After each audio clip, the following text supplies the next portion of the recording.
Sorry for the delay. It's a real pleasure for me to introduce you with Simoniti. Recently joined as a lecturer at the University of Liverpool, and he earned a DPhil from the Ruskin Art School in Oxford. And he has published on aesthetics and the philosophy of art in journals such as the Journal of Aesthetics and Art Criticism and the European Journal of Philosophy. And the topic of his talk today is art as a political speech. So we're very happy to have you here, and yeah, we can start. Thank you. Thank you so much, Elisa. I think maybe I will actually stand.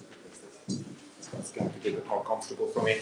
So, yeah, thank you so much for inviting me and for welcoming me to Padua. It's a real pleasure to be here, and thank you all for coming to listen to this talk. So, as Elisa said, I will be talking to you about art as a form of political speech, and in response to Elisa's invitation and her interest, especially in contemporary installation art, I thought I would make that the kind of central example of my talk.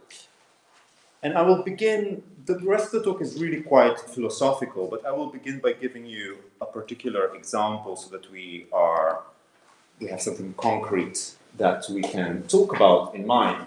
And this work is a work called Safe by the American artist Adrian Piper. If by any chance you're following this online, you can look up the work just by Googling Adrian Piper and Safe, and you can see the photographs that I'm talking about. So Adrian Piper is an American artist who, in the 1970s and 1980s and into the 1990s especially, made a series of works which are concerned with racism as it then appeared in American society. And this is the point in time when America has moved away from what we might call blatant racism or de jure racism of the Jim Crow era of the 1940s, 50s, 60s, into a point where most white Americans, especially white Americans living in big metropolitan centers, would consider themselves not to be racist. So they would say, we definitely believe that people of different skin colors should be equal, should live together, we are in favor of various steps that you can take to ensure that kind of equality and so on. But instead, we can talk about a period where we have tacit or subtle or other forms of racism which are less overt. And these are the forms of racism that I would say Adrian Piper's works are directed at. And this work, Safe, is an installation. It's a mixed media installation. So you walk into a room, and in every corner of the room, you have hung a photograph which is taken from a popular magazine. So this is one example. You have a kind of a close-up of people on a holiday here, on a skiing holiday, and the people depicted are African Americans. And then what you have emblazoned on top of it, you cannot see it so well in the reproduction here, but what you have emblazoned on top of it are letters in red which say, "We are among you." And as you're looking at this, so you're looking at a photograph of African Americans on a holiday, "We are among you" is written in red letters. As you're looking at this, you're listening at an audio clip on the headphones, which I'm going to now play you. And this is, I think, quite a funny, quite a sardonic, but quite a dark portrayal of what somebody who has come to the gallery might be thinking. So I will play you a minute of this clip. Now, if you are watching this as an archived recording of this lecture, this won't be shown for copyright reasons, but you can look it up on Adrian Piper's website. So here's the clip.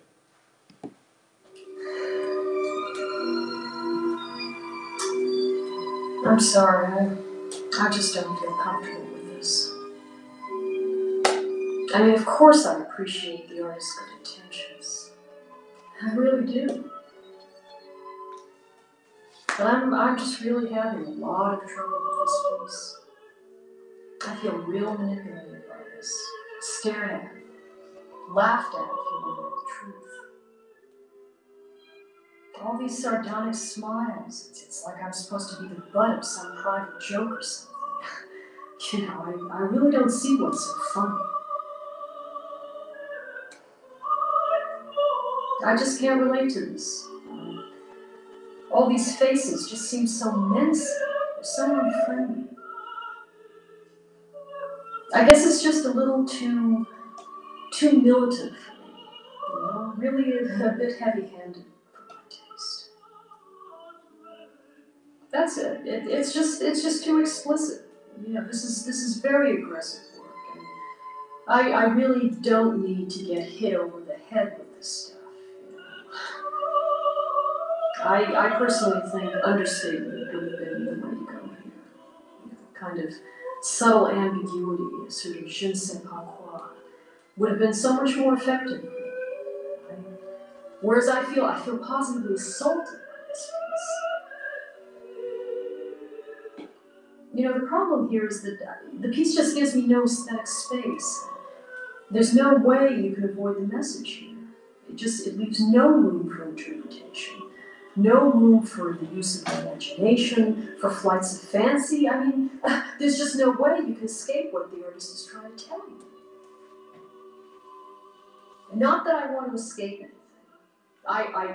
I already do feel completely safe with black people. Believe me. I mean, on some level, I really don't even know what the problem is. My housekeeper and I, for example, we have a wonderful relationship.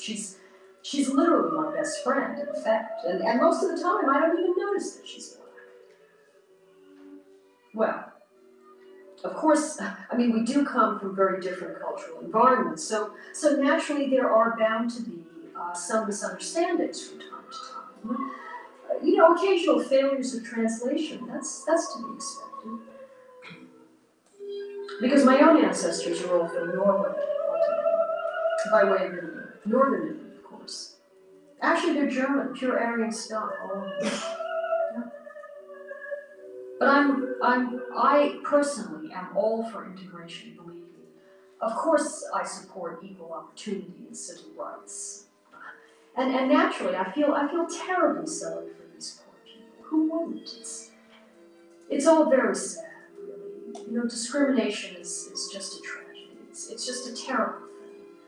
Of course, I mean, someone should definitely do something about it, right away. But you know, my own life isn't going real well either. Appearances can be very misleading. Okay. So I will return to this piece at the end of the talk, but I think it's already sufficient to illustrate a certain kind of art that I'm interested in this talk. So my aim today is to talk about the continuity of epistemic goals between art and philosophy. And specifically, I have works a bit like Adrian Piper's in mind.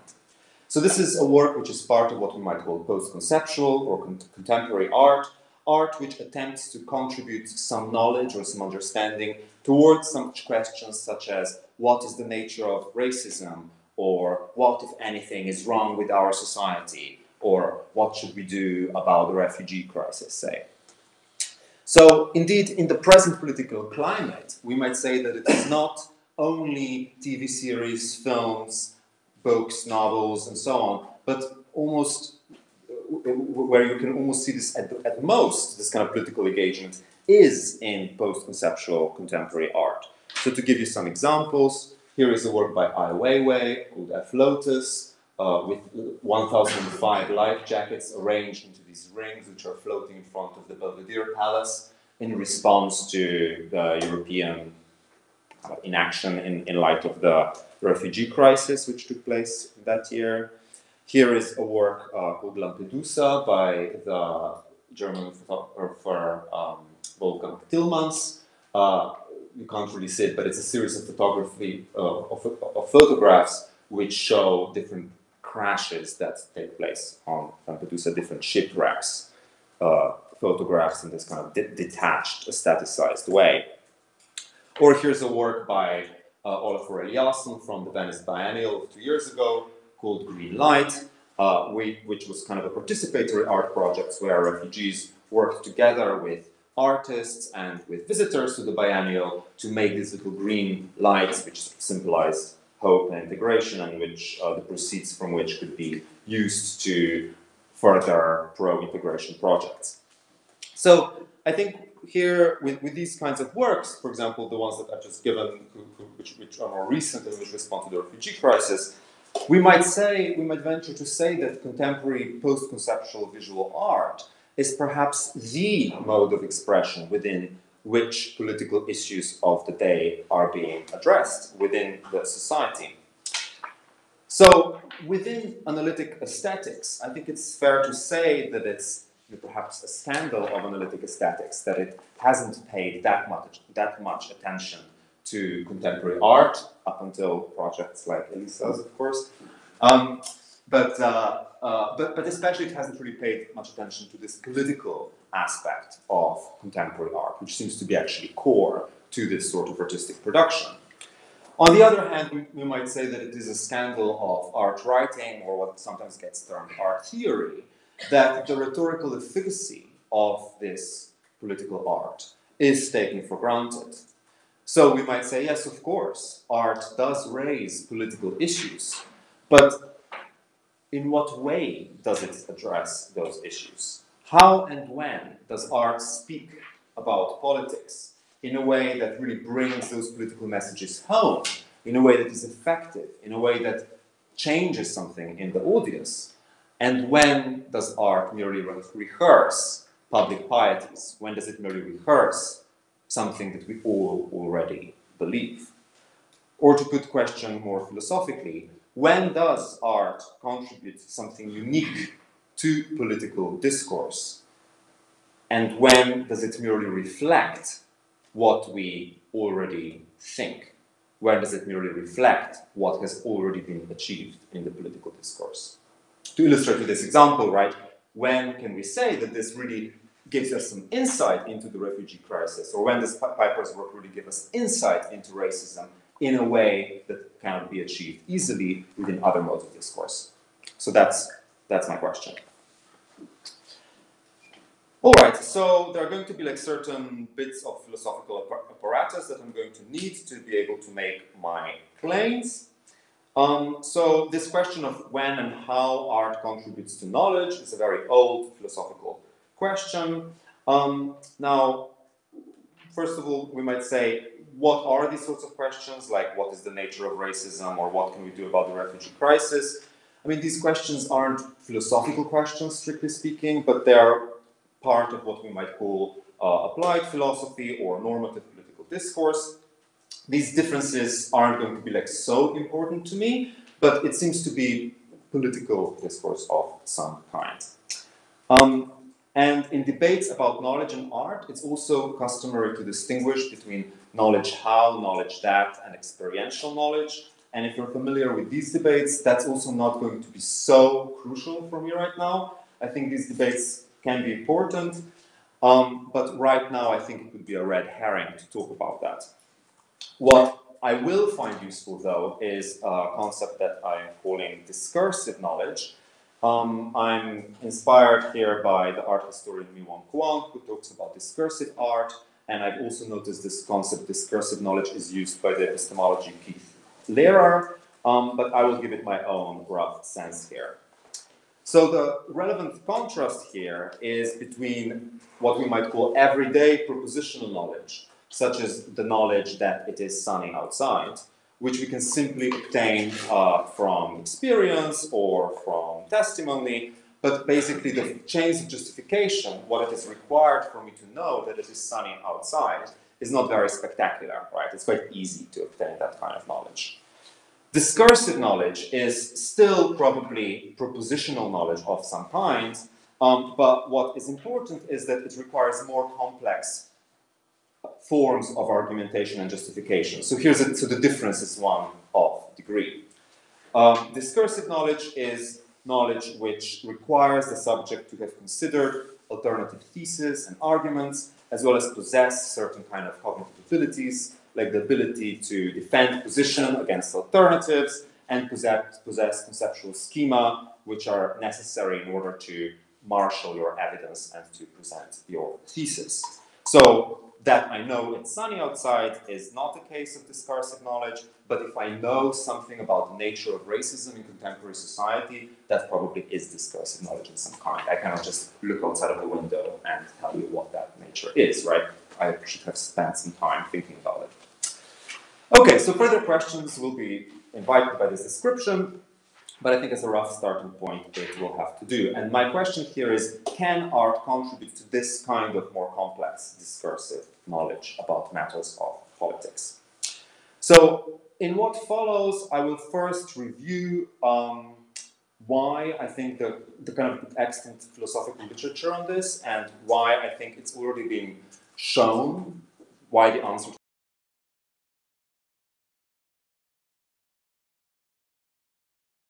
exactly heading. This has been argued for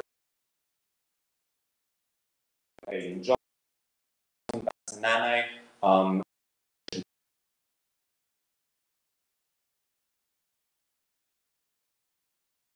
others. But I think what I will try to do is kind of bring all of that together in a quite a condensed form. And then building on that tradition, I will talk about a further problem. And that problem is one of comparison between art and non-art. In other words, if art can give you discursive knowledge, the next question is, can it do so as well?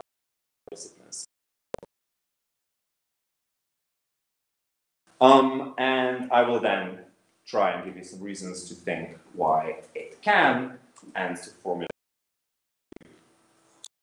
this. Okay, so we're moving on to the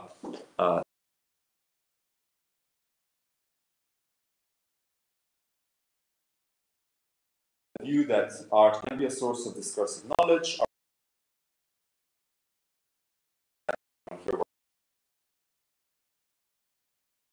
This has been discussed in relation to novels, and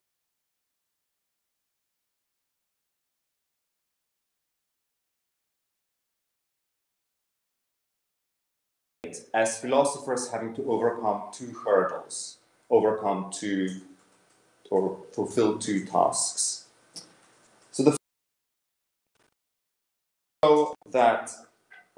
first hurdle is that works of art not explicitly argue for the truth of some statement.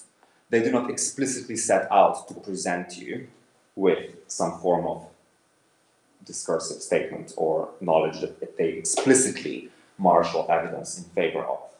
So while it's possible to extract philosophical theses from artworks, the objection that, for example, Jerome Stolnitz has posed is that to do so, to extract these theses from artworks, is to do violence to art. It's not to appreciate them as art. So, for example, extract some claims about the nature of guilt from Dostoevsky's Crime. But Dostoevsky doesn't begin the work with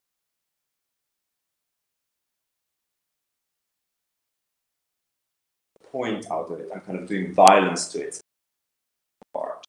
Or similarly, you might say, well, Ai Weiwei just put down flowers made out of refugee safety coats in front of the Belvedere Palace. And I might extract a claim out of that. I might extract a claim that Europe is indifferent and callous towards the crisis and treats it merely as an aesthetic phenomenon. I might extract that out of it. But this is to do violence to the work, right? Maybe I should just stand there and enjoy it.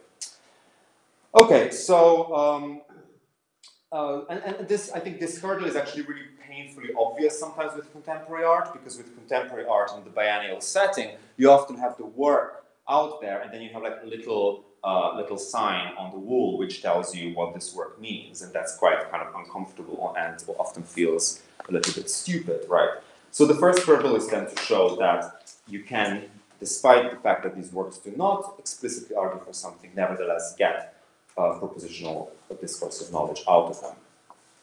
And the second hurdle is to show that this business of extracting theses from works of art indeed results in respectable, significant knowledge.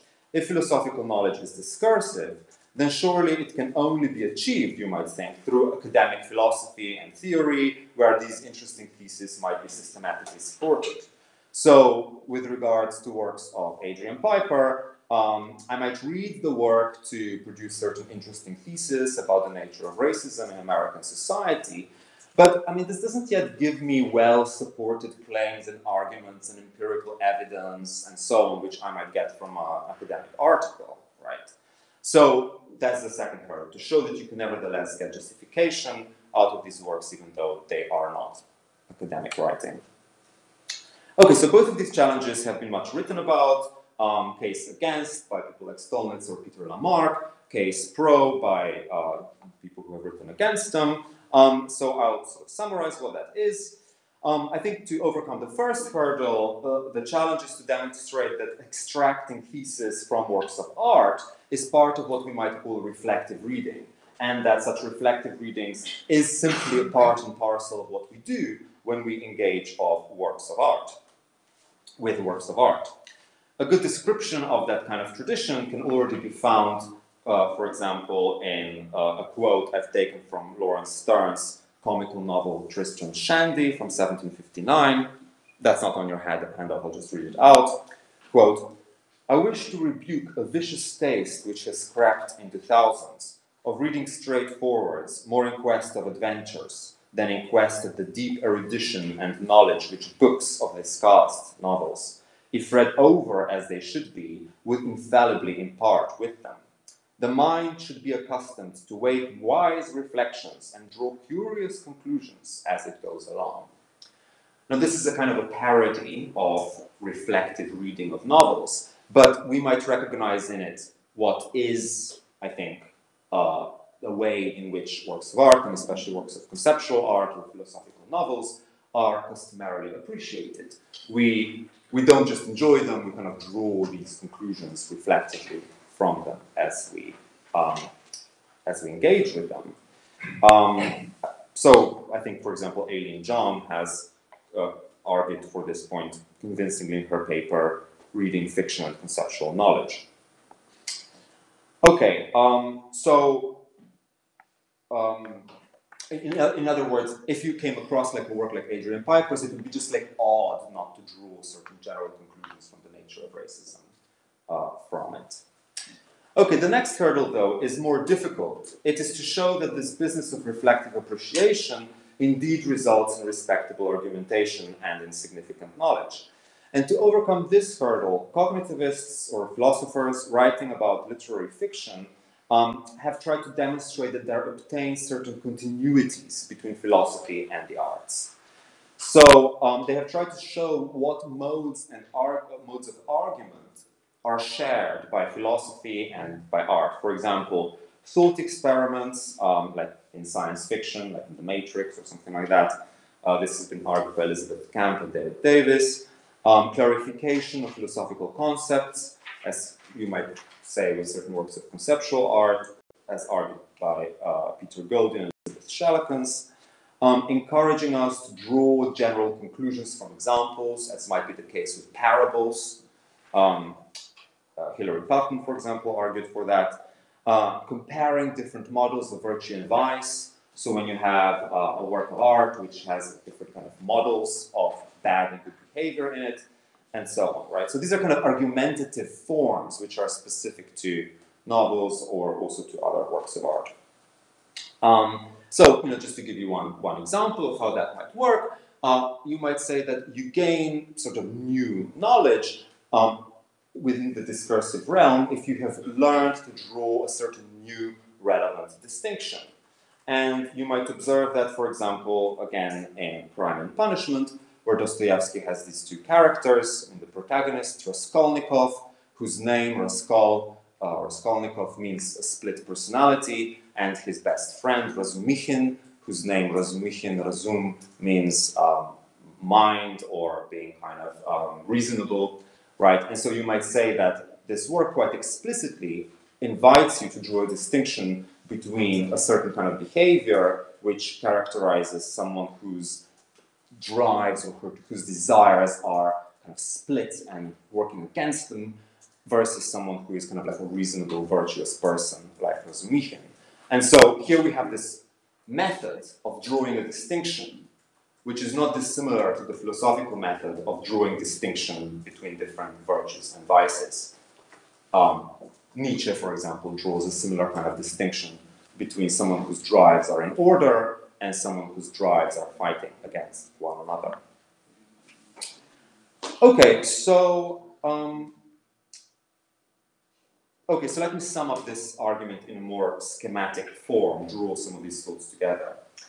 So first, one should claim that artworks make available discursive knowledge by argumentative means, such as drawing conceptual distinctions, thought experiments, giving examples, and so on. Secondly, following such arguments, like thought experiments, distinctions, and so on, is part and parcel of the legitimate practice of engaging with art, that is, to appreciate art as art. Following such argumentative means, thirdly, is a legitimate way of obtaining discursive knowledge in philosophy. And fourthly, therefore, because those same means and modes are present, that must also be a legitimate way of gaining discursive knowledge when it comes to art. And from that, this thesis follows that art makes discursive knowledge available, and this is part and parcel of why we value it as art. Okay, so this claim is often called cognitivism, and it has been discussed, I think, in the 90s and 2000s, but now I would like to point out a further problem with this claim, a problem which I don't think is new as such, but I don't think it has been quite kind of explicitly formulated. The debate, if you like, has been mostly about whether you can get any kind of philosophical or any kind of political or any kind of ethical knowledge from art whatsoever, right? But I think that even once you've shown that you can, and I think we certainly all should think that you can, there's a kind of a further problem. Okay, so I have two ways of showing what this problem is. One is just by an analogy, and another one is by an amusing story, or let's say an amusing example. But the amusing example is only amusing to a very small group of people, namely people who kind of know about the Gettier problems in epistemology. So, I mean, are people familiar with the Gettier problems in epistemology, or not really? Kind of have a little, just roughly familiar? Huh? Part of the public reason, part isn't problem. Sorry, okay. Part of the public reason. Oh, okay. Familiar. Younger student. Okay. Okay. So, shall I go ahead with this, or? Just say a couple of words about the Gettier problem. Okay. I'll just do it, and then I'll give the other way of explaining this. Hopefully, it's not too boring. Okay. So the question now is, can you get philosophical knowledge from art? And one example, very, very kind of dry form of philosophical knowledge, if you want to call it that, or a philosophical kind of advancement, is this debate about what knowledge itself is. And the standard view of what knowledge is that it is true, justified belief. So, for example, my belief that it's sunny outside is true because it is sunny, it is a belief, and it is justified because I looked and obtain this knowledge. Okay, sorry, my belief that it's dark outside is now justified because I just checked. Okay. And then Edmund Gettier was this epistemologist, this analytic philosopher, who came up with some famous counterexamples to this, I think in the 50s. And the counterexamples are basically weird examples where I have true justified belief. And nevertheless, this is not knowledge. Okay, and I've recently kind of discovered that actually the first Gettier examples ever, I think, are to be found in Marcel Proust's À la recherche du temps perdu. And that's in the 5th volume, no, maybe it's not 15th, but in the volume called Sodom and Gomorrah, where there's a French noble, Charlus, who is kind of a very flamboyant but closeted homosexual, and he pays a visit to the salon of a woman called Madame Verdurin. And here at this salon, there's a sculptor who should be really impressed. Everyone should be really impressed here by Charlot because he's a very eminent noble, right? But the sculptor, instead of being impressed by Charlot, is scandalized that such a notorious person has been invited. And Proust explains that in this sculptor's social circle of friends, there's a rumor that a certain Monsieur de Charlot is an outrageous homosexual. But the problem is that the sculptor's friends, who are not familiar with the ranks of French nobility, have conflated two different individuals, two different people who both go by the name of Charlot. And they've, someone called Comte Le Blois de Charlot and this Prince de Laume, who is the real Charlot. So the sculptor has it on good grounds. He has it from reputable people, he's got testimony from these reputable people that Charlot is a notorious homosexual. And it's also true because Charlot really is such. So, and you end up with this kind of comical story in Proust where this is kind of a source of much sort of amusement and consternation because everyone in this group now kind of believes correctly that Charlot is a notorious homosexual, but arguably they do not actually know it. So, normal person reading this would be engrossed by the kind of drama and the humor of this story. But the philosopher might sort of say, oh my God, true justified belief is not knowledge. This is a kind of a Gettier-style counterexample. So you might say that Proust is giving you a philosophical knowledge, and I think it does provide you with that kind of philosophical insight into the nature of knowledge. But you might say there's like a better way of getting that kind of knowledge. You wouldn't have to. You might as well write it in a philosophical paper rather than go through 2,000 pages of reading Proust. Okay, I'll now just rephrase that in case you're not a fan of Gettier. So the point is that you can gain knowledge, you can gain discursive knowledge in multiple ways, right? Imagine you're in a bar with a friend and you're talking about politics, and this friend gives you all kinds of really interesting insight into politics, but this friend happens to be outrageously drunk. So this friend is super drunk and is kind of mixing things up and having all these kind of weird examples. So you might say you have gained a lot of knowledge from this friend, but all things considered, it would have been better if your friend were not drunk. And the problem now is art a little bit like that drunk friend?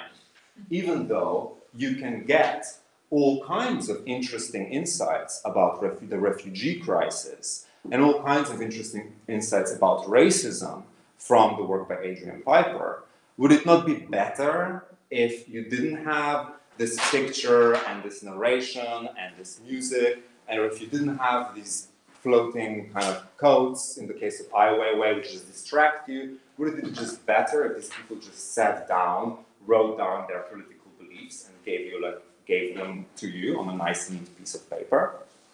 So, even once you've shown that cognitivism is correct, even once you've shown that you can get philosophical knowledge, or discursive knowledge, or political knowledge from art, that does not yet secure parity with other forms of discourse.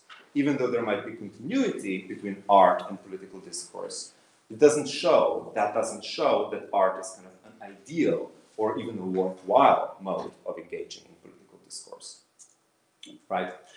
Okay, so that's the problem of parity between the cognitive value of art and the cognitive value of other modes of discourse. And that's what I would now like to address.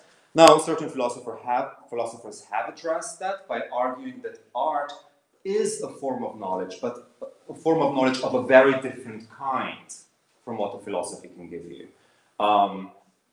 You might think of someone like Martin Heidegger or Iris Murdoch or even Martin Nussbaum, who in very, very different ways have all argued that art gives you a certain form of knowledge which is unparaphrasable, which cannot be expressed in other forms of discourse. But I don't want to go down that way. I want to show that there is a continuity. There's the same kind of knowledge that the two are after, but that nevertheless art has something to contribute that philosophy or objective discourse by itself cannot.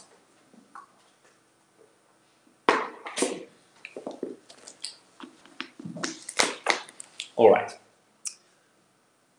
So to adumbrate my strategy here, I want to draw your attention to a very excellent book by Vittorio Hösle, which is called The Philosophical Dialogue. And this study of Hösle's pertains to philosophical dialogues. It's a very kind of thorough history of philosophy book. But it begins with this taxonomy of different philosophical genres. And Hösle distinguishes between different types of doing philosophy, which he calls objective, subjective, and intersubjective genres. So the objective genres, amongst which he counts the treatise, the inquiry, the essay, and the philosophical system of somebody like Hegel, but to which we might add the philosophical journal article and the philosophical monograph of the present day. So these are investigations of the world as independent from the philosopher's own outlook. Secondly, the subjective genres, for example, meditation, like Descartes' Meditations, the notebook, like in Wittgenstein, the philosophical autobiography or confession, as with Rousseau or Augustine. By contrast, these subjective genres foreground the philosopher's subjective state of mind and experience. And intersubjective genres, chiefly the dialogue, so these intersubjective genres are based for Hösle on the author putting himself or herself in the shoes of another subjectivity, of a subjectivity foreign to the author herself. So, then Hösle kind of goes into this theory of the philosophical dialogue, but what interests me here is that what's kind of tacit in Hösle's writing is the assumption that each of these philosophical genres has certain epistemic strengths and possibly weaknesses. So the dialogue, for example, allows you to develop philosophical ideas, not subspice eternitatis, but by exploring the tensions between those ideas and a kind of lived experience of another human being. Okay, so how are different genres represented in academic philosophy today? Well, clearly the objective genres have prevailed. While philosophical system building has been abandoned, both in, I think, continental and analytical philosophy, we tend to write in this sort of objective mode where we disassociate ourselves from what is being investigated. And this state of affairs is championed explicitly within analytic philosophy by philosophers, for example, by Peter Singer in his confrontation with novelist Jane Coetzee, but also by Timothy Williamson in his book Philosophy of Philosophy, who writes, and here I quote, "We need the unglamorous virtue of patience to read and write philosophy that is as perspicuously structured as the difficulty of the subject requires, and the austerity to be dissatisfied with appealing prose that does not meet those standards. The fear of boring oneself or one's readers is the great enemy of truth." I really like that quote, it's quite militant. So we might call this the one genre to rule them all view. So this is roughly the view, I take it, that the objective way of writing philosophy is always superior to all the other ways. Now, importantly, this one genre to rule them all view is compatible with cognitivism about art. It just says that objective way of doing things is always going to be better. Now, Hösle's taxonomy of philosophical genres offers an interesting antidote to this picture. While he focuses on the dialogue, as I said, he offers this idea that each genre has its own advantages and disadvantages. And I would like to develop that idea by saying that each genre has its own epistemic goals, that it addresses a subject faced with specific epistemic obstacles, and that each genre offers specific epistemic resources. So, for example, the subject addressed by the subjective mode of the philosophical confessions, their obstacle is the obstacle of struggling with fitting your existential experience or your personal experience or kind of existential crisis, perhaps, with a broader metaphysical picture. For example, in Augustine, your own voracious sexual appetites with a kind of theology. The subject addressed in the dialogical mode perhaps struggles with understanding a viewpoint rooted in a life quite different from one's own. For example, and even in Platonic dialogues, we might say that here, like, wisdom is rooted in the particularly virtuous character of Socrates, whose life is different from our own. Okay, but what about the objective mode? So it seems that the objective mode of writing is addressed at somebody who faces no such particularized obstacles. The only difficulty that somebody addressed by an academic paper or a book is supposed to face is the cognitive difficulty of following arguments or following evidence. That person addressed by the objective mode of writing philosophy is presumed to have left her personal hang-ups and her existential crisis at the door and has come to the matter at hand, kind of purified of those hang-ups, and is only interested in arguments and evidence. So let's call such a subject, who only faces the epistemic obstacles of cognitive difficulty and unavailability of evidence, as somebody who is in the state of theoretical rationality, that kind of pure, and it's only a matter of their computational power as to whether they're able to follow the arguments. And I'm going to say a bit more about this state in a second. Okay, so if we're trying to get to the root of the question, which discursive mode, which way of talking about politics is best suited to us, we should then figure out which of these subjectivities we occupy. And we might say, well, we're not all in this state of theoretical rationality. We're driven by all kinds of anxieties and all kinds of subjective problems. Now, somebody who defends the supremacy of objective genres, like Timothy Williamson or Peter Singer perhaps, might accept that people occupy different subjectivities at different times, and that they face different problems at different moments. But they might say that these are just, unfortunate and contingent problems that they face. Hello, do you want to come in? Or there's somebody at the door who is curious as to what's going on. Oh, okay, no, they've left. Okay, I hope I haven't started more. Okay, so we've got this question of which of these theoretical, can we aspire to this state of theoretical rationality? And so such a person might say, well, if you're a child, who's got all kinds of emotional hang-ups, then, maybe you should read philosophical confessions. But if you're a mature philosopher, a kind of an individual who can leave those hang-ups at home, then you should be able to just be given philosophy pure in this form, which is only addressed to your theoretical rationality. Now, a similar notion to what I've been describing sort of naively as theoretical rationality, in fact, can be found in theories of political discourse. For example, when writing on the ideal of public reason, John Rawls notes that political debate in public forum should aspire to impartiality, which he depicts as debate between different reasonable doctrines.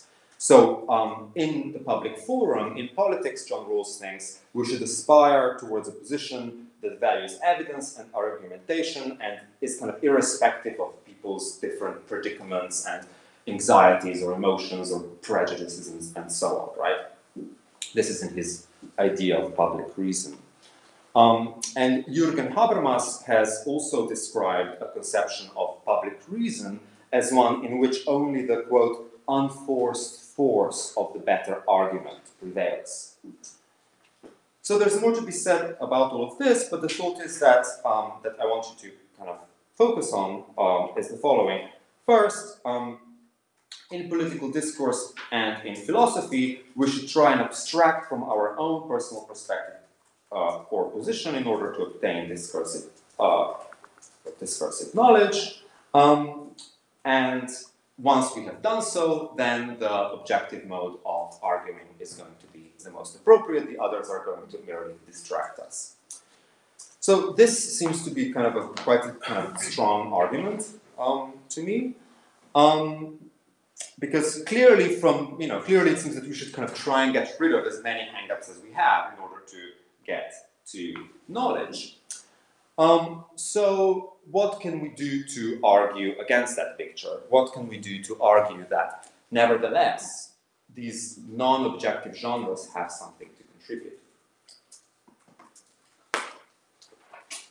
Something to contribute to a mature consciousness engaged in political discourse. Okay, so I think that what we need to say is that most of us, most of the time, not just sort of some people who happen to be unfortunate, but really kind of everyone, is almost never in the state of theoretical rationality.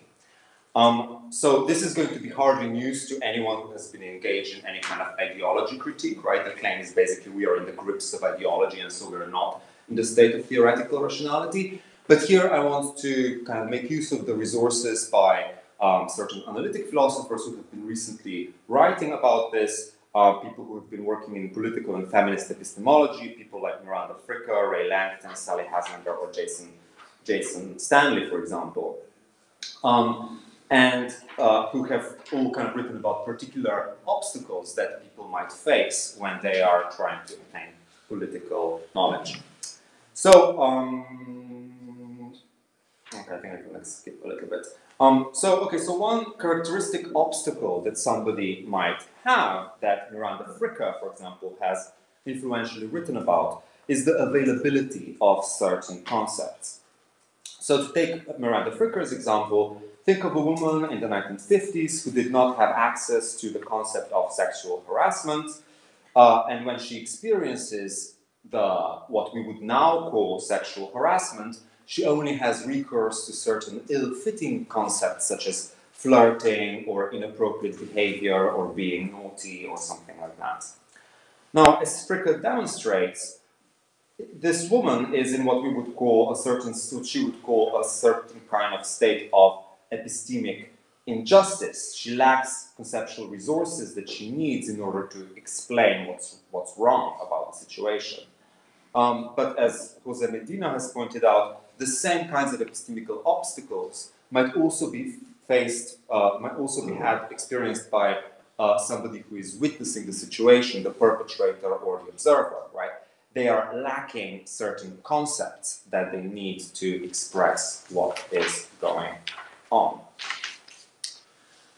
Here's another example of that kind of a pervasive epistemic obstacle that might be experienced by someone, and that is what Jason Stanley has called cherished beliefs. So these are beliefs that are difficult to let go of because they are associated with a positive evaluation that we hold of our own group.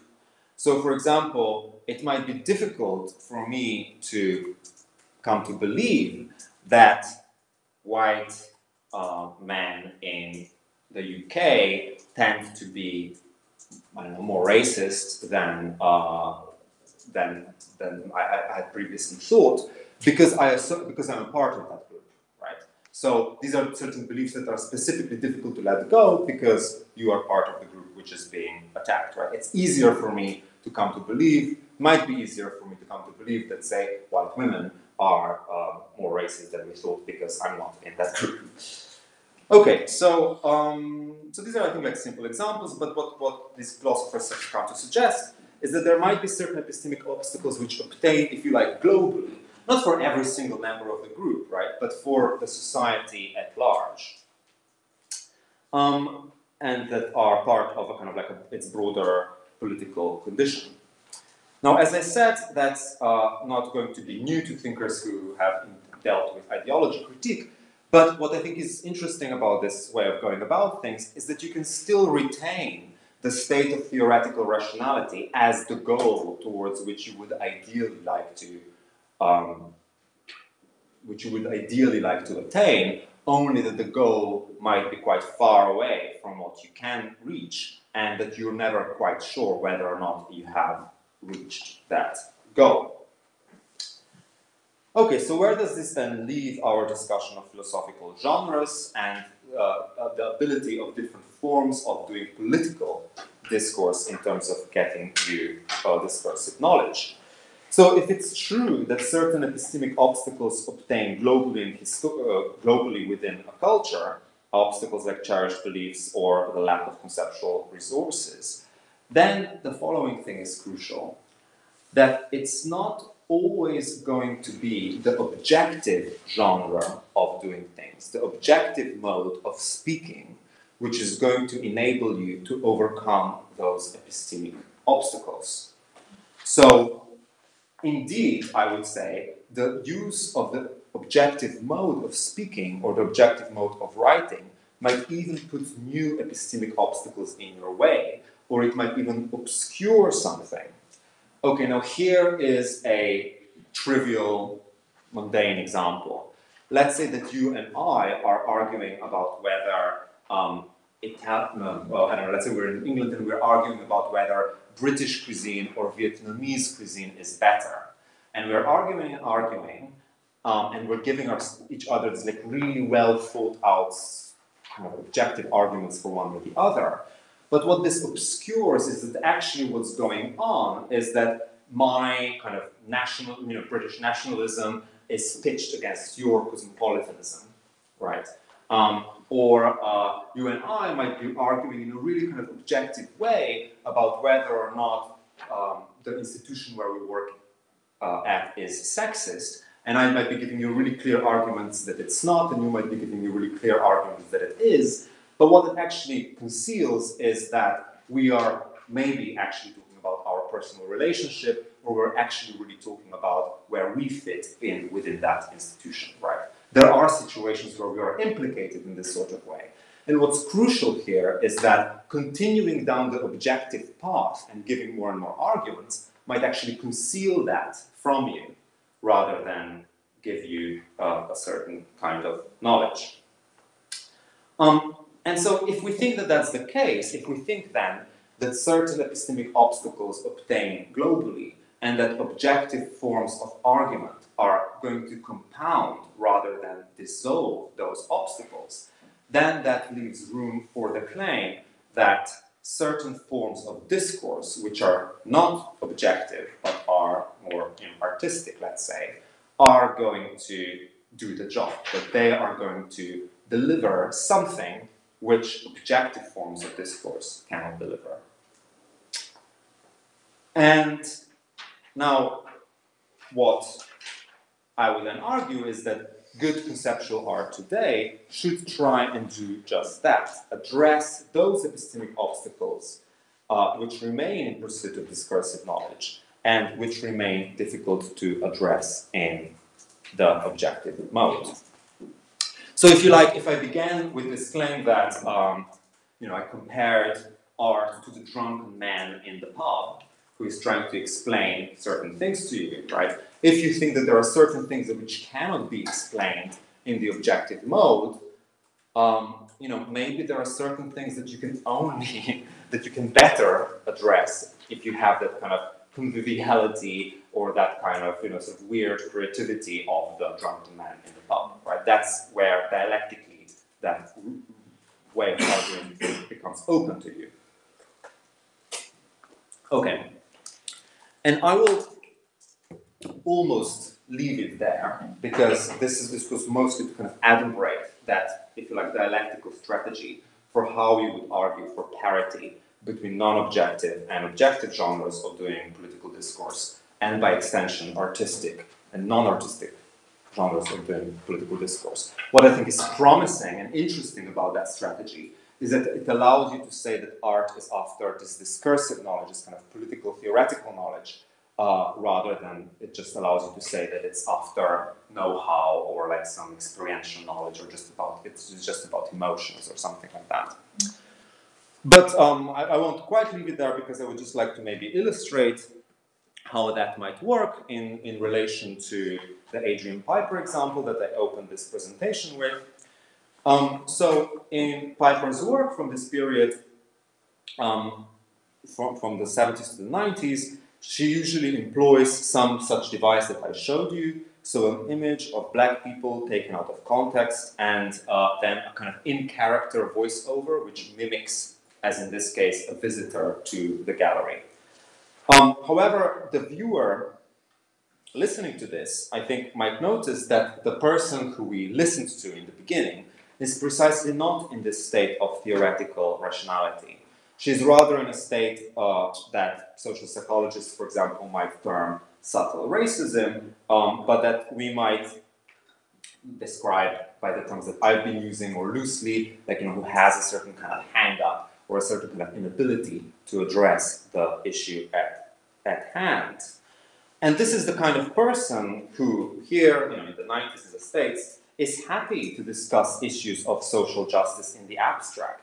And they might even be extremely liberal about the propositions that they assert, right? She says, this voiceover says, I'm all for integration, it's a great idea, we should do it straight away, right? And this is a person, presumably, who could have a completely cogent kind of abstract debate about the nature of racism in American society with you. And they might be happy to reason, for example, about philosophical reasons for affirmative action and even accept them. However, assenting to such propositions in the abstract is quite compatible with certain more tacit forms of uncomfortableness, or, if you like, discrimination, such as the avoidance of racially charged issues. So this feeling of being uncomfortable by being faced with political debate when you enter the hollowed halls of art.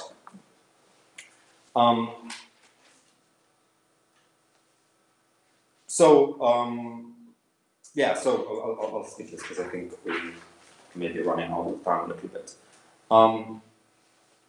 So I think the way that Piper drives that message home is precisely by inhabiting that role of the viewer and then showing you how this seemingly apolitical beginning, walking into a gallery, talking about the work being too militant, about not having enough aesthetic space. She shows you how that is actually rooted in a certain kind of subjectivity, which harbor certain more problematic, even kind of comically problematic views. And this can be achieved in ways that are kind of artistically interesting. So here, for example, I think the music, the Erbarme dich from Bach's Passion, is especially interesting. So Erbarme dich, which the part of the lyrics are, schaue hier Herz und Auge weint vor dich bitterlich, erbarme dich, my God. Look here, my heart and eyes cry in front of you bitterly, oh, take pity, oh God, is kind of traditionally interpreted as this sort of need for recognition, as this need for the other to take pity on your personal particular predicament.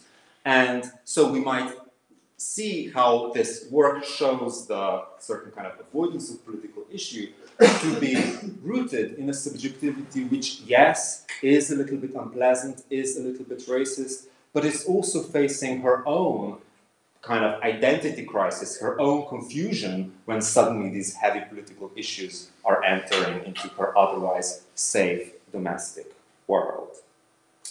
Now, this could be done otherwise, right? I could give you a treatise where I give you a kind of sociological explanation of that kind of viewer, right?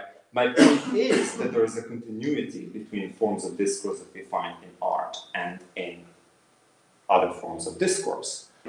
But the point is that it can be done very elegantly in this way. It can be done very elegantly by simply inhabiting that viewer, and you might do that in a novel, you might do that in a film, or as here, you might do it in this kind of interesting economy of means, where you just have a voiceover and then this Bach Erbarme dich cantata underneath. Okay, so the paper covers quite a lot of ground, so I'm really thankful to Elisa for giving me such a generous long slot where I could kind of say everything, I think. But it's also, kind of a bit rough around the edges, so I'll just quickly sum it up. So I've been arguing for cognitivism, so for the claim that art can yield significant knowledge. Further, I've been arguing that it can yield significant discursive knowledge, which is continuous, with forms of, with objective forms of discourse, like philosophy. In order to do that, I've introduced this model of epistemic obstacles and epistemic resources, and I've invited you to think that the objective forms of doing discourse are not always going to be the most suited for overcoming certain epistemic obstacles and giving you the necessary epistemic resources to do so. Therefore, art might be suited for that aim. Thank you.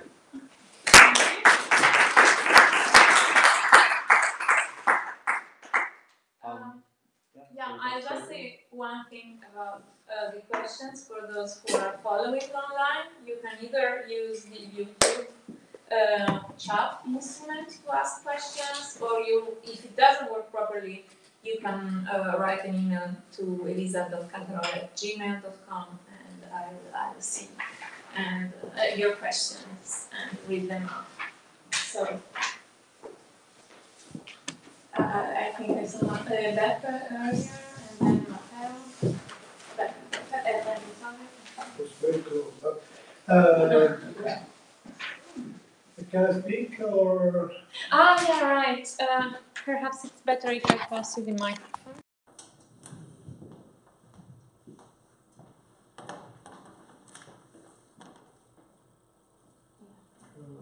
Okay.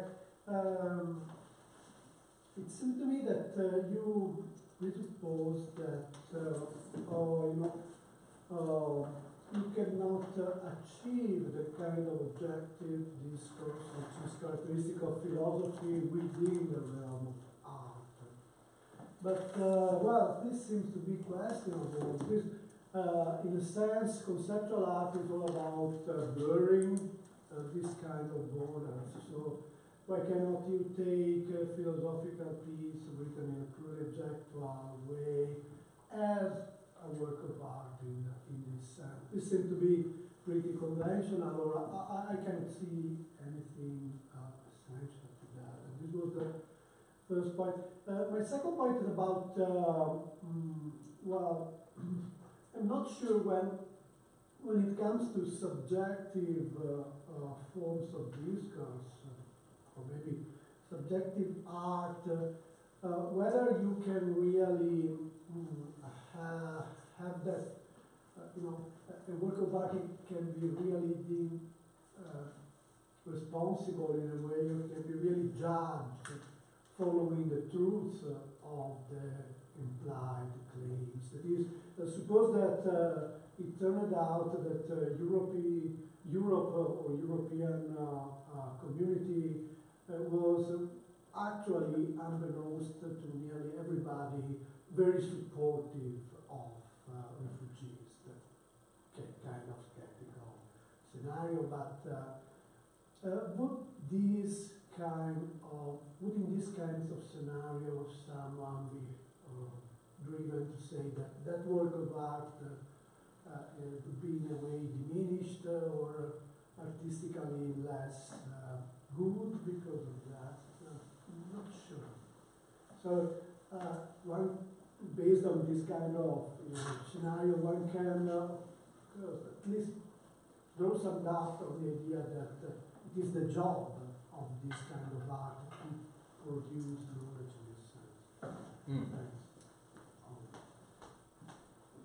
I'll wait for that. Yeah, right. Thank you so much. These are really, really pertinent and excellent questions. So the first question was about objective discourse and whether we might not be able to say that this form of objective discourse can also be found in art, and especially in conceptual art. And I think that there have, as you rightly point out, especially in conceptual art, been these attempts to incorporate precisely the philosophical form of argument into the art, and that's perhaps the most well-known example of this are the kind of early hardcore conceptualists like Joseph Kossuth and the Art and Language Group, which I think perhaps, especially the Art and Language Group, who had a journal, and this journal itself was supposed to be kind of a work of art. And it's interesting because I'll digress a little bit, just for the sake of talking a little bit more about that example. that in that case, that journal, I think, is often quite kind of, if you view it through its philosophy, it's not very good. It's very, it sort of tries to kind of sound sophisticated and analytical, but really, these were like young guys, they didn't really know that much about philosophy. Joseph Kossuth as well, who is perhaps most famous in this regard, who makes One and Three Chairs. He was 22 when he made that work. He was a bit inspired by Wittgenstein and he made it. And it's interesting that initially their claim, I think, was that yes, those works of conceptual art really are to be seen kind of as philosophy and as contributing in this kind of objective way of doing philosophy. But viewed in that way, in retrospect, I think they're actual failures because they don't. They're not very deep or very rigorous or very clear. And then later, some people offered a kind of an ironical interpretation of those works to say, well, when conceptual artists incorporate philosophy into their work, it's really kind of to mock philosophy, and it's really to sort of make a point about how self-involved philosophy is. So I think that's just quite a kind of telling case of the sort of problems that one gets when this objective discourse really was translated into conceptual art. But that doesn't specifically answer your question yet. So to answer your question more specifically, I'm actually interested precisely in those moments when objective discourse of some kind is transposed into art. And I think someone like Adrian Piper, who was a conceptualist initially, from that initial generation of conceptual works, and also have a PhD and is a philosopher as well, I think is very good at actually incorporating, speech and, if you like, arguments into her work, sometimes more obviously, sometimes less obviously. Certain other kind of contemporary artists, perhaps like Jeremy Deller, or there are many other examples, are precisely good at kind of incorporating that kind of discourse into their work. But I think if it's going to be interesting art, it has to fall short of the full-blown objective discourse, because then it's just going to be philosophy, right? Then it's going to be completely indistinguishable from philosophy, or it's going to be completely indistinguishable from objective modes of discourse, right? I mean, we might go to biennials, and then you'll have objective discourse in the form of books, right? But we don't want that. We want something different, right? I mean, or at least they want something different, right? At least the art world is trying to create this different thing. And then the question for me is what can be achieved by that slight fraying around the edges? What can be achieved with that slight play with the objective discourse? Elisa, did you have a follow-up on this? Yeah, it's more of a commentary. I guess perhaps this might be useful to your point. I guess the issue is that contemporary artists, conceptual artists, or people who started working after the 60s when conceptual art exploded, well, they have this interest in producing art that is different from literary art. So of course we can grant your point. Benny would agree that Plato's works are also great works of literature. But the point of many contemporary artists is to produce an art that has somehow conceptual content and with means that are different from that of literature. So that's why perhaps a philosophical book or essay, would count as art, can count as art also for contemporary artists, but it would have to be ascribed to a more traditional genre. So or if you like me. So for me, the question is then, like we could start exhibiting philosophy books in art biennials. But the question for me, is there any reason not to? Is there any reason to have the biennials as they are? Yeah. Or are they just pale imitations of what we do in the lecture room? So I hope that answers the question. And the second question was, can art be judged? But should it be judged on the truth of its implied claims? Yeah, I think that with not all art, obviously. I mean, some art can aim just to be aesthetic or to have or to express truths which are more universal than the political truths involved, right? An artwork can be about the human condition or something, rather than about the refugee crisis specifically.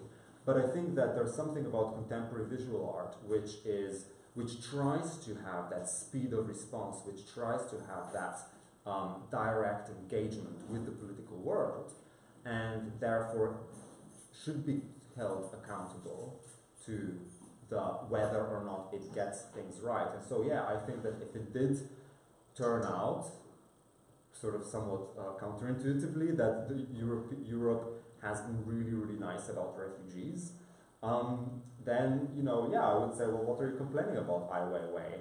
But, I mean, or to give maybe, I can't really think of many examples of this off the top of my head, but I recently saw an example of a feminist artist who kind of glorified the Gilets Jaunes movement in Paris, and she sort of had this performance where she dressed not in a yellow vest but in a red hoodie, and kind of showed her breasts, and other women also showed their breasts, and they kind of stood there looking. They said that they wanted to look like Marianne, like the French symbol of liberty, but with a red hoodie to kind of represent the revolutionary spirit of the Gilets Jaunes.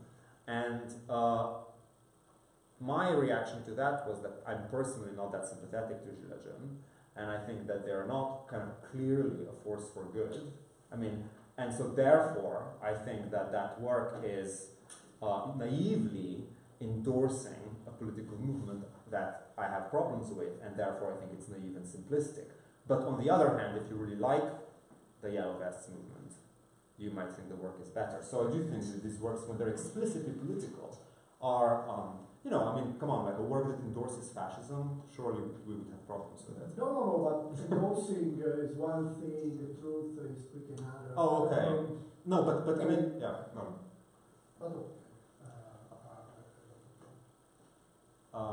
Okay, well, maybe I can return to the issue. Okay. There were other questions from Matteo, I believe. And then okay, so thanks for your talk. I really enjoyed it. So I was thinking about a really traditional and old-fashioned distinction, that is the distinction between the context of discovery and the context of justification. This idea that the context of discovery has to do with how you formulate a doctrine, how you come up with a certain idea, and the context of justification is the context where you offer reasons in favor of a certain doctrine. So I was just wondering whether one might try to interpret part of what you say in this term, saying that the non-objective genres have a vital role to play in the context of discovery, because they enable us to formulate certain doctrines, they draw our attention to certain themes, but then when we switch to the context of justification, there it's the objective form of theorizing that plays the leading role. I was wondering whether you would be content to say that these non-objective genres play a role in the context of justification, or whether you want, in the context of discovery, or whether you want to make a more ambitious claim to the effect that no, these non-objective genres play a vital role also in the context of justification. And just to give you an analogy, this probably might be a terrible analogy, but there is a discussion in the philosophy of mathematical practice about the role of diagrams in ancient geometry. So some people think that diagrams are not just an aid to follow a certain proof, but they play an essential role. So without the diagrams, there would be no proof in ancient geometry. So it's not just that diagrams help you to imagine the content of a theorem, but then the justification has just to do with the purely deductive argument. No, picture, the diagram plays a justificatory role. So I was, so this was just to make more vivid the contrast between playing a role in the context of merely playing a role in the context of discovery and playing a role also in the context of justification. I don't know if this makes that's really sense at all.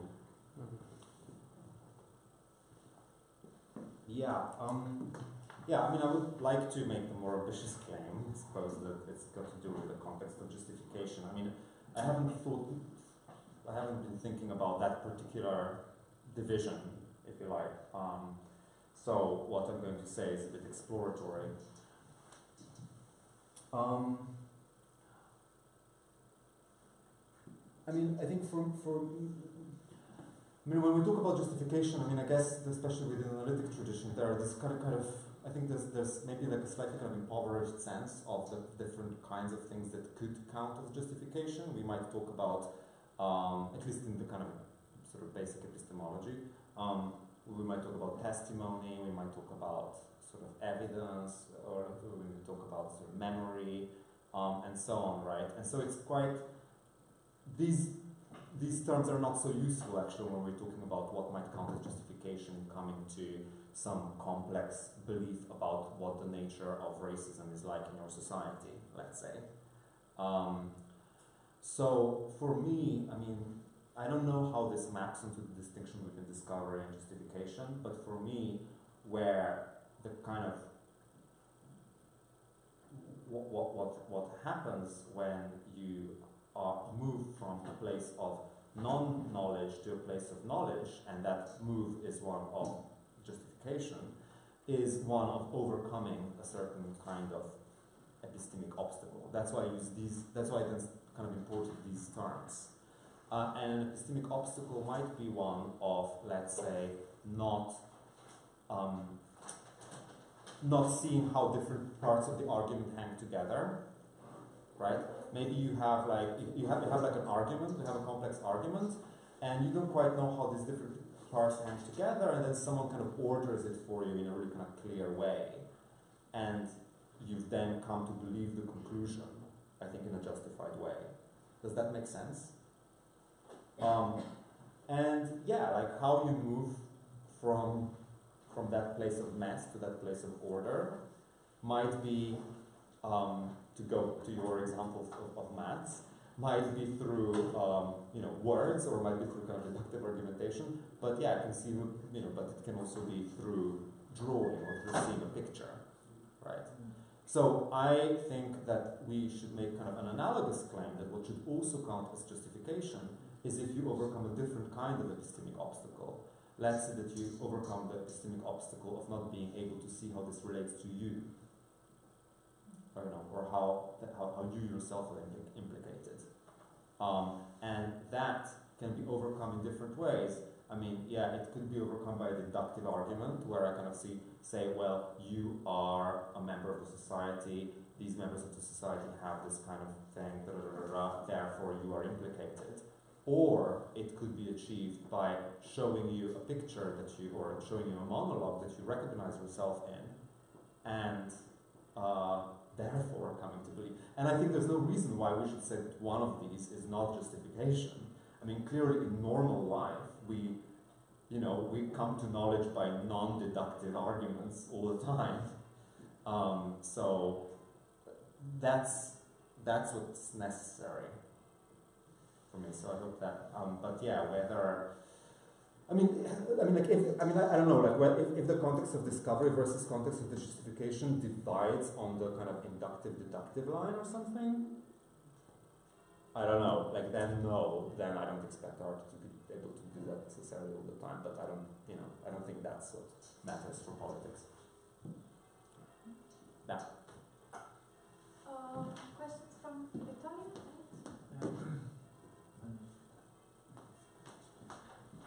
Just a clarification question. I didn't understand whether you claim that only if we are out of the state of theoretical rationality we could have some hope of indicating the parity thesis. And first question. And the second question is, there is a certain debate among those who study thought experiments about whether a thought experiment could be transformed in an explicit argument. And so the debate between those who believe that a thought experiment is something like building a scenario that triggers some intuitions, and this process gives us knowledge, and this cannot be transformed in an explicit argument, otherwise it will be less effective, and there will be.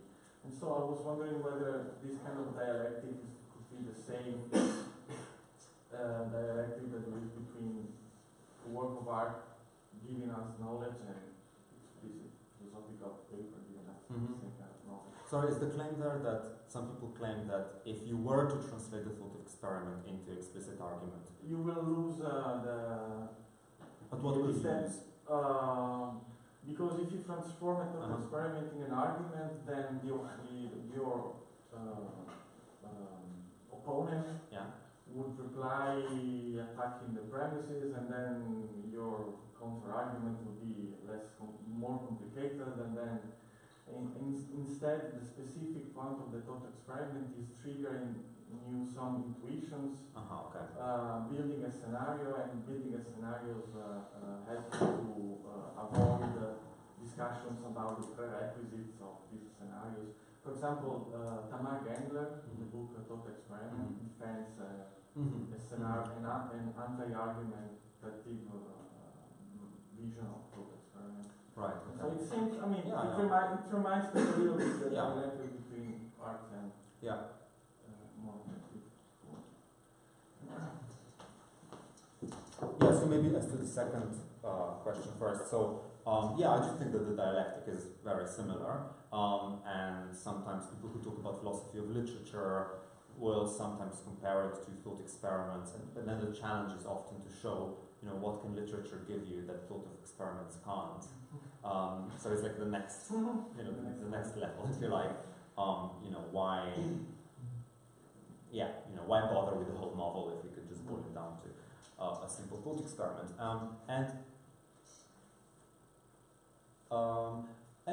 It's dialectically similar because in each case you're trying to show what is gained by a particular genre, right? Why it's taken by a particular style of writing. And you might say, I know that Gendler on thought experiments, but it's not so vivid in my mind, so I can't remember, whether, what you gain is, so what you gain is that it's an intuition pump, or you gain elegance, or you gain that it's now impervious to counter-argument, or, what exactly is it that you gain. But I think that, like, when we talk about political discourse specifically, I think that what we should say we gain is that we are able to overcome certain kinds of obstacles which are politically mandated, right? So that, for example, you have a prejudice or something like that. But then, of course, this is just the model, and then it's going to be the job of art criticism or of the artist to actually succeed or fail in trying to address that particular obstacle or that particular hang-up. Dialectically, I think it's similar. But as to the first question, so my claim, I don't think I want to necessarily claim that only if we are in the state of only if we are not in the state of theoretical rationality, then there is going to be parity between these different genres. But I certainly think that if we are not in the state of theoretical rationality, there can be parity between those genres, right? I mean, my goal is to show that there is parity between the genres. And a way would be... Yeah, I mean...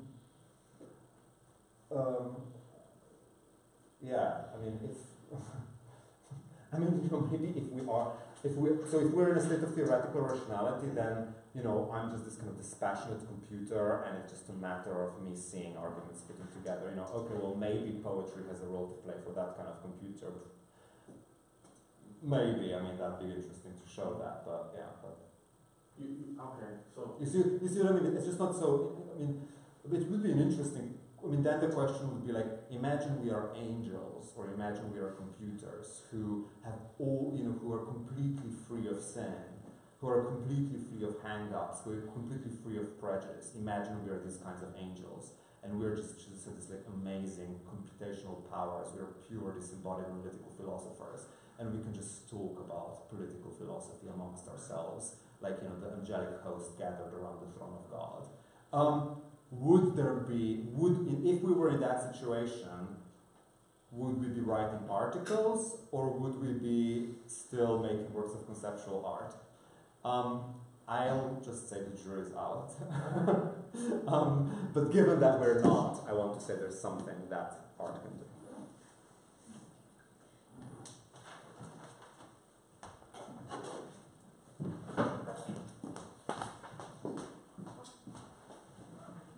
So, first of all, thank you for your engaging talk. Thank you.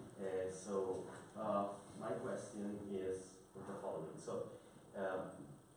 your claim is that art help us in acquiring knowledge, is a good tool to get new knowledge. Whether or not to agree with your claim, I think it depends on the notion of knowledge you are presupposing. So since Gettier, we know that the justified true belief partly is not enough. So maybe we need something more. Maybe a causal connection between the knower and the known. So I think the validity of your claim depends on the account of knowledge you are presupposing. So my question is, can you try to make your account of knowledge clearer?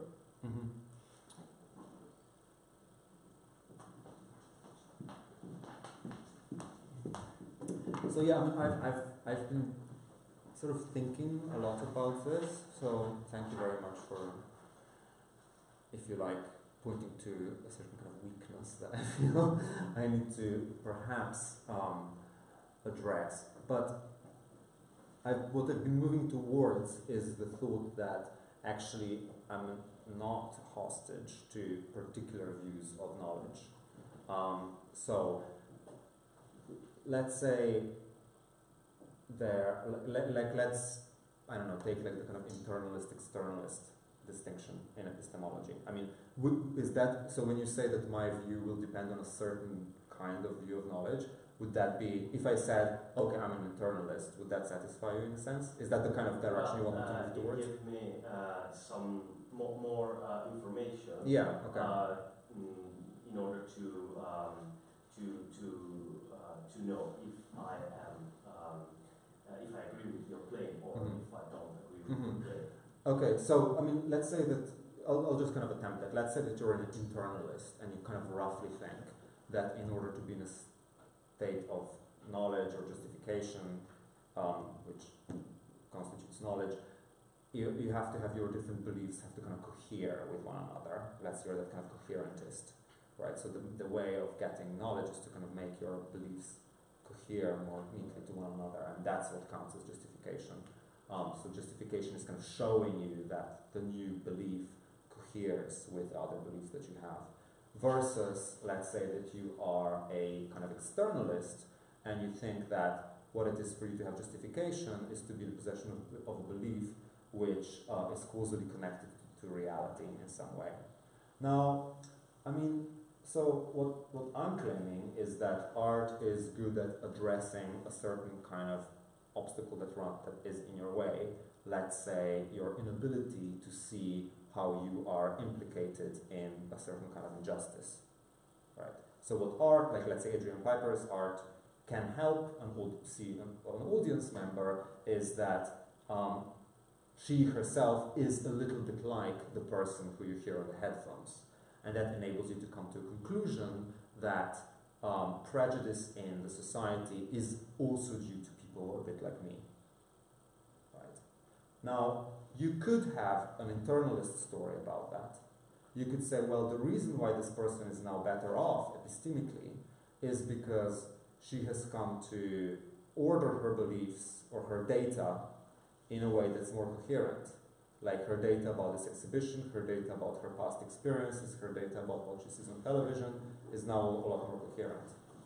Or you could have a kind of an externalist picture where you say, well, you know, there truly is this reality out there, which is a racist reality, and it's kind of correctly causally linked because, like, Adrian Piper looked at that reality and brought it into her installation, etc., right? So I think that ultimately, you know, those foundational questions in epistemology are kind of downstream from what I'm engaged in. So for me, what matters is if I can show convincingly that, let's say, you know, art is good at dispelling prejudice or something like that, right? Now, if you think that dispelling prejudice can constitute getting justification, you know, getting knowledge, you know, then we're moving toward, you know, we're making the kinds of moves that I want to make. You see, so like I don't think that. So if you're asking for more detailed account of what I mean by knowledge, like I don't think that I need to put my allegiance to one of the kind of theories of knowledge as they exist in analytic epistemology. You know, it's just like further downstream. It's a little bit like, I don't know, if you think that artworks can, you know, if you're discussing whether or not like installation art can be an artwork, you don't have an allegiance to particular metaphysics of what makes, you know, objects real or not real, you know. It's just like more foundational. Does that? Yes, so you're maybe that art like triggers some particular behaviors, but you don't really want to label these behaviors as knowledge. So I use the word behaviors, probably is not the best word I can use, but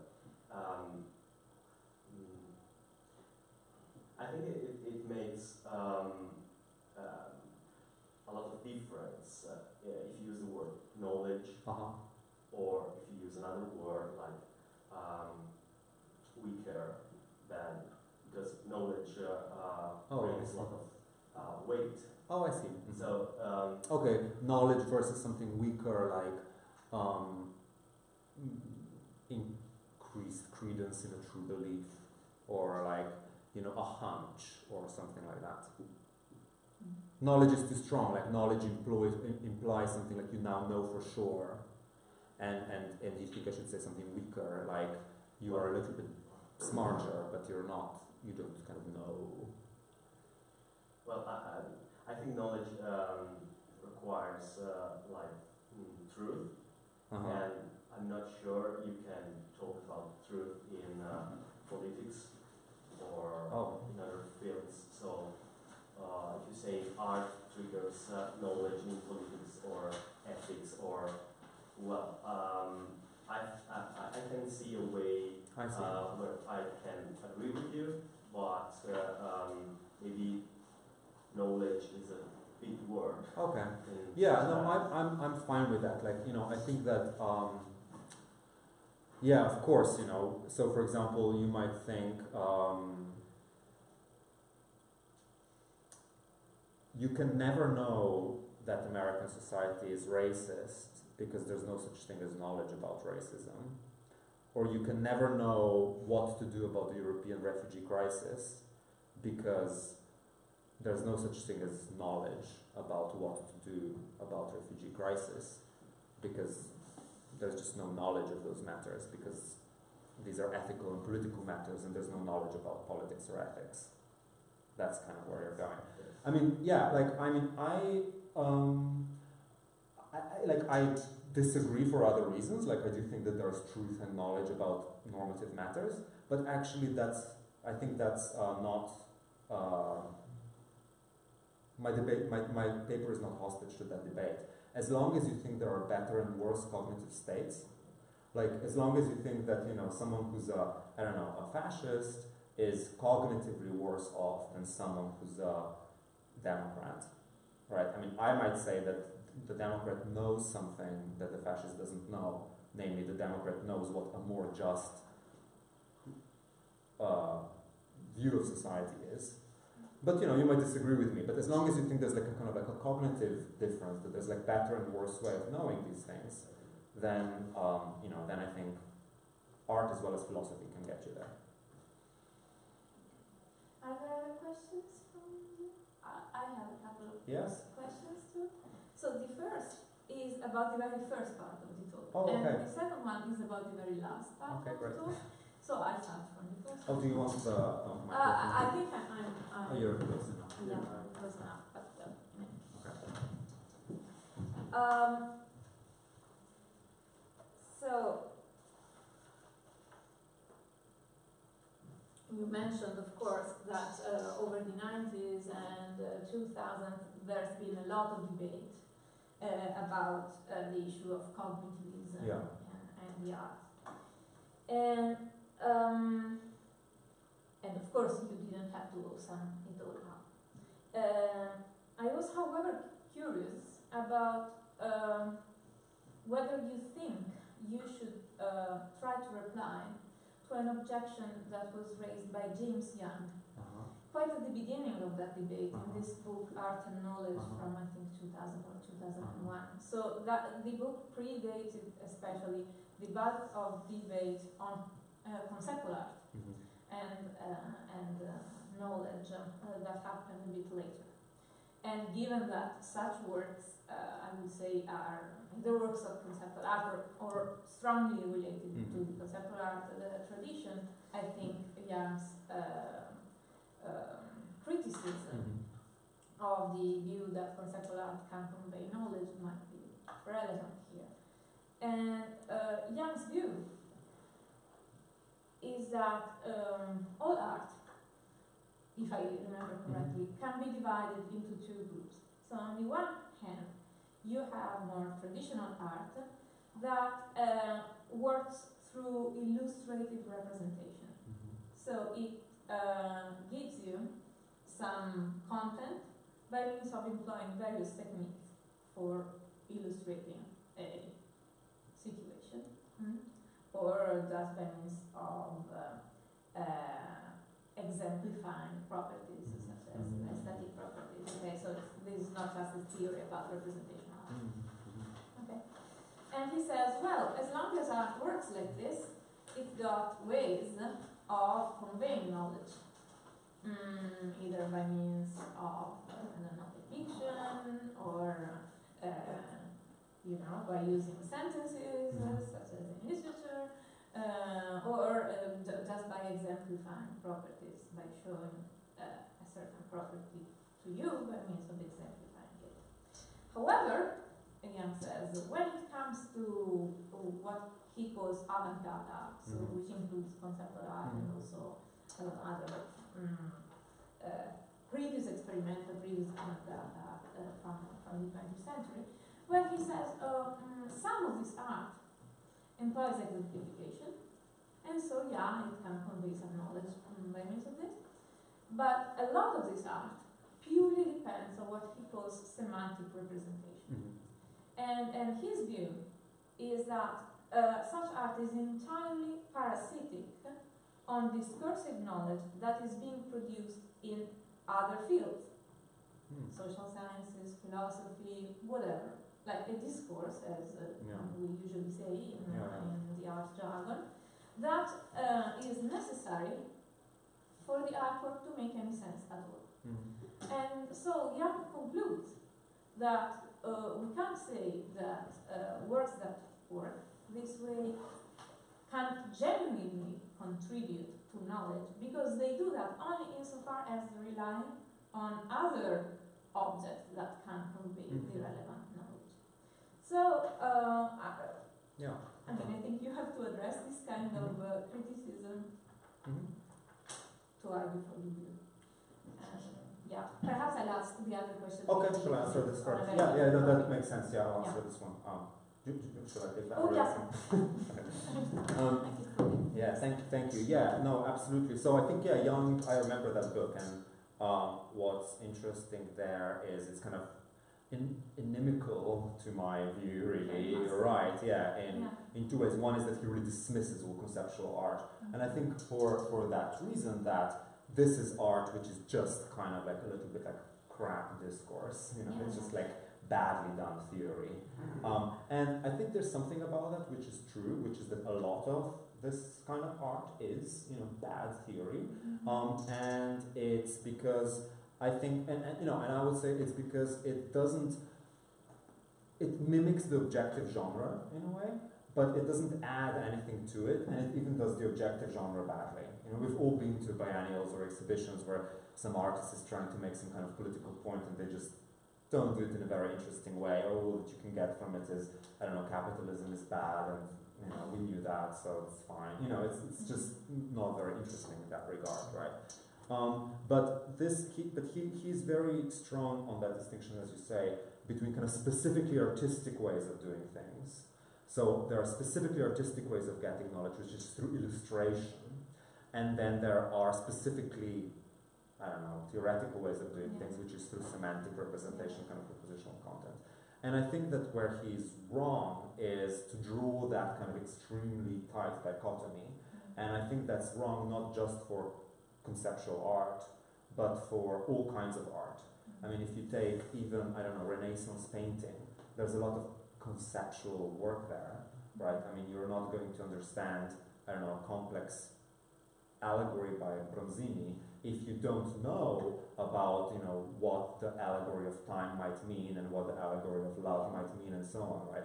And similarly then if you go into, I don't know, the philosophical novel, like you're not really going to get much out of, I don't know, out of Tolstoy if you're not interested in his kind of theories of history, which he kind of intersperses with the novel, or right. So I'm much more of the inclination to see all arts, not, and contemporary art is an extreme example, but all arts as continuous with concepts and continuous with philosophy, and that therefore, you know, there's no reason, there's no a priori reason why we should say, well, you know, if you're in a philosophy department, then you should do propositions, and if you're in the art department, then you have to do illustration, and there's, you know, never the two shall mix. So for me, in a sense, my whole paper, I hope, is in a way like a response to that kind of thinking, because I would argue, no, we should ask the question differently. We shouldn't ask what can be achieved purely by semantics, let's say, propositional content, and what can be achieved by these other modes. We should acknowledge that most interesting genres of doing things are mixed, are, you know, historically specific. You've got parables, you've got like thought experiments, you've got contemporary art, you've got allegorical paintings, and then ask what obstacles that exist within that society these genres address. So that would be my... But to pursue Young's line of criticism, you observed that, of course, also Renaissance paintings depend, or at least may depend heavily on semantic representation. But I guess someone like Young would reply, yeah, okay, but the thing is that they do not exclusively depend on that kind of representation. And so that is what makes them more interesting from a cognitive viewpoint, because they can contribute in a very specific way. And I mean, I'm not super sympathetic with the view, but I think this is like the argument that needs to be addressed. Or you can say, okay, well, I don't have a knockout argument, but I think, perhaps that's what you were claiming, that we should just reframe the whole issue, avoiding this sharp distinction. Yeah, I think that, I think that the, I mean, I think the argument, his argument, I don't have like a knockout response, if you like, but I think that the response, I don't know if it's knockout or not, but the response is that just doesn't capture what art is like. You know, it also doesn't capture what like contemporary art is like. I don't think that these works only, like even if you are going to make this extremely tight distinction between pure propositional content and other forms of showing, the contemporary artworks that I've discussed do involve like other modes of showing. I mean, they might be quite sparse and economical, but you know, they involve narration, they involve music, they can involve photograph, right? Personally, I believe that's the way to go. And so I think that. But I would also point out to him then, that if he's happy to allow that kind of mixing, whether I think he should or anyone should, with regards to, I don't know, allegorical art of the 15th century, then there's no reason to prohibit it. Yeah. I have a feeling that this is a point that we need to make, because as far as I know, in the debate about conceptual art, the papers by Elizabeth Shelley and the things in the book she edited with Peter Wood, they talk about gaining how it feels, or what it looks like knowledge. That's right, yeah. Whereas they leave the issue of propositional knowledge aside as far as or it's not, or I agree. I don't think that the issue of positional knowledge or theoretical knowledge is convincingly enough addressed there or fully worked out, Exactly, but I want to argue for that option anyway. I want to go fully down the discursive route, And the other more limited question about the conclusive part of the talk is this one. So perhaps this is just a wrong assumption, but I am under the impression that epistemic obstacles might be quite specific, not to single individuals, but to groups. Like, for instance, certainly I am a white Italian woman, and there's going to be 100 ways to show that I have a variety of racist prejudices just because of the world I grew up in, etc., etc., etc. But I suspect that there are also going to be ways to draw more fine-grained distinctions about my specific variety of racism and prejudices, and the variety of racism of, I don't know, typical WASP people from the American East Coast. Okay?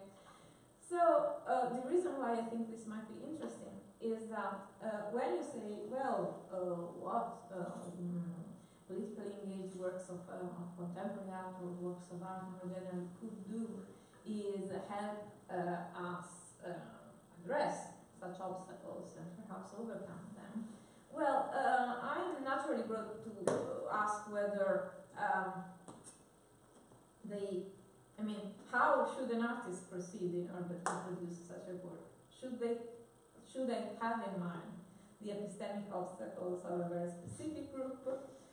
Is there a way to, produce art that is actually quite bold in its ability to overcome the obstacles of various groups? And then what kind of research should an artist conduct in order to do that? Or aren't we being a bit perhaps superficial and saying, okay, this art could do some work in that respect, but then for whom do that? Well, I think I think what distinguishes for me anyway, this kind of paper from like a more art historical one is that how fine-grained you get is precisely that. So I think that's like a really useful point to make. I think that I certainly hope this is like a kind of as a model explanatory of those cases when you go to see something, and it can be a work of art or it can be a piece of theater or whatever, and you feel that this is desperately trying to address like some prejudice that you supposedly have, but you really feel justifiably, let's say, that you're no longer in that state, right? So it can misfire in a way. Like, I think you can have a work of art which kind of heavy, or a work of art which sort of conceals something. Maybe a work of art goes like, oh, give peace a chance, we should all just get along. Those kinds of songs, and that kind of work that does that sort of thing, right? Where it precisely gets things wrong is that it doesn't go fine-grained enough. Of course, we all want to give peace a chance, but they don't specifically target the specific predicament that you find yourself in. So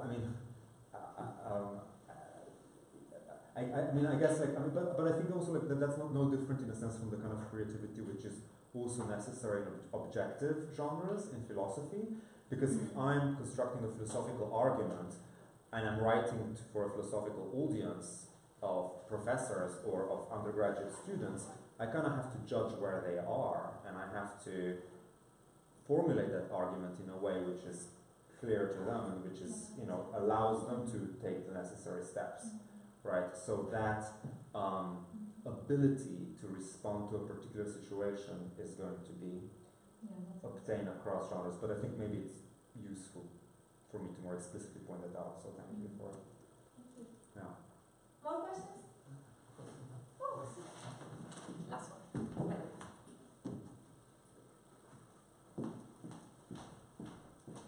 I'm only a young student, so yes, I hope I will be clear.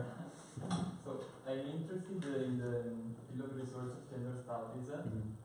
So I asked myself, what is the relationship, for example, between a queer performance whose aim is to call into question not only gender binarism, but the need for definition. So why do we need to define ourselves? And discursive knowledge and language in general, which sets the limits and the distinctions. Okay.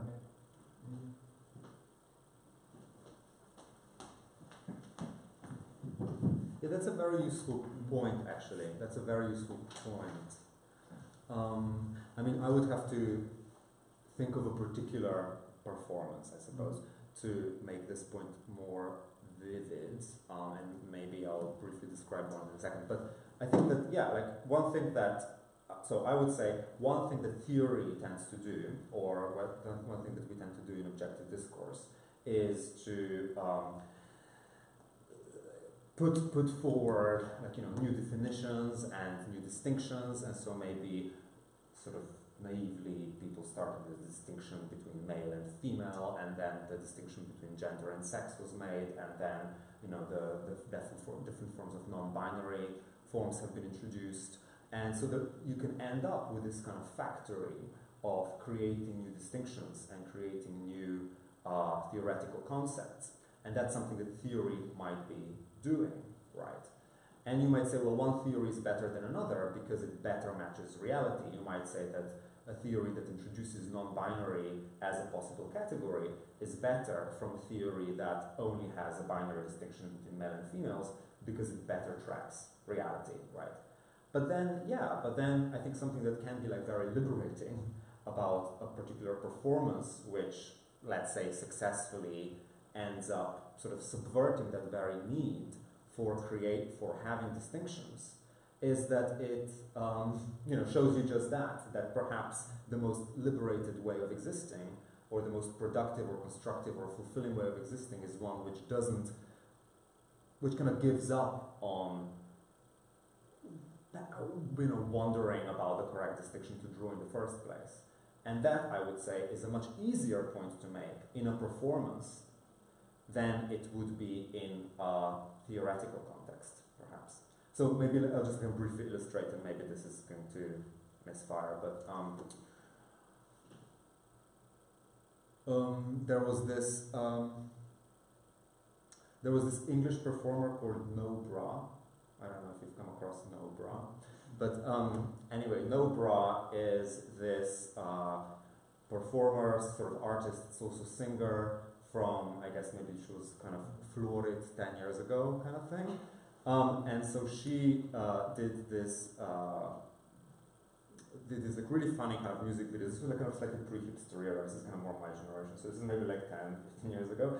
And she did this like really kind of funny performances, and she has this like one video of her kind of just talking like, yeah, I went to a squat and I was hanging out with Nina Hagen and I was doing all this cool stuff, and she just has this like moustache, and otherwise she just kind of seems this kind of androgynous woman, and she has no bra, and the whole music video consists of her and another guy having this conversation about how they are cool hipsters, and they are standing at urinals in a bar and peeing in these urinals while standing the whole time. So they're just like standing there kind of peeing in these urinals for like 10 minutes. And you don't see it, it's not that explicit, you know, but they're just kind of, and of course you're thinking like, well, hang on, like she's a woman, so how can she be standing up, you know, you're kind of thinking about this, but then of course like as the performance goes on, you realize, you know, she's just enjoying the kind of absurdity of the whole thing.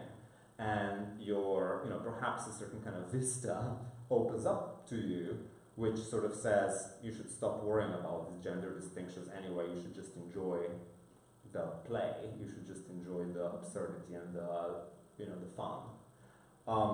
And I think that comes across in that performance in a way that will not come across in any theoretical text, if you like. So in a short maybe answer to your question, one thing that objective genres can do is like posit distinctions and argue about their validity. If the best way forward is to have no distinctions at all, perhaps that can be better exploded by something like a work of art. Thank you. Okay, we can wrap it up, I think. Thanks very much.